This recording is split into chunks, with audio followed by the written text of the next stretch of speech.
Loin de Jésus-Christ, loin du Saint-Esprit, shalom. Aujourd'hui, nous sommes le samedi 29 novembre 2025. Shalom, shalom. Homme et loin du Saint-Esprit, que le sang de l'agneau qui nous a rachetés nous rende encore plus propres, nous lave, nous purifie de notre saleté, de nos limitations. La syrophénicienne pouvait dire: celui-ci est le Fils de Dieu. Celui-ci est le Fils de celui qui a créé le ciel et la terre. Parlant de Paul. Et Paul de dire: arrière de moi, Satan.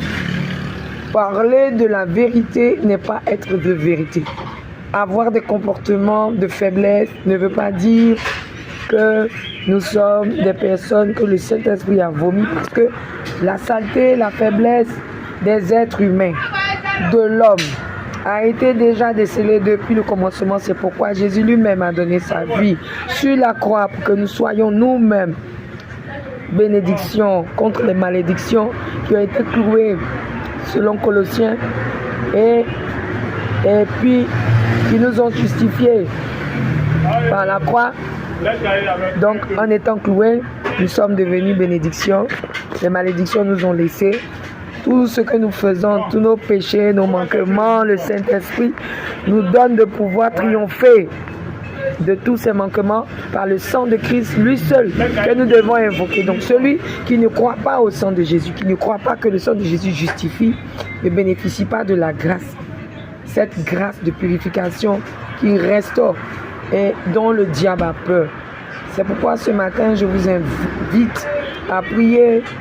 Continuez de prier pour la Côte d'Ivoire, un pays béni, ce pays que je n'ai pas vu naître, mais dans lequel je suis.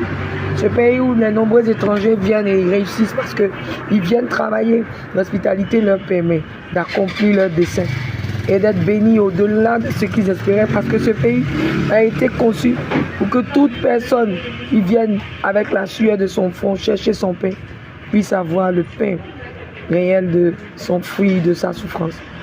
C'est pourquoi le labeur qui est invoqué, c'est le labeur de la prière. Le labeur de la prière.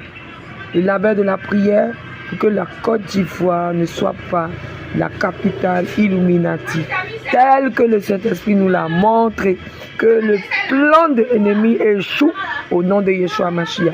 Prions contre les kabbalistes, tous ces hommes de Dieu qui se sont mutés en satanistes et qui sont sous des manteaux d'agneau, pour que la Côte d'Ivoire triomphe de ce plan satanique au nom de Jésus.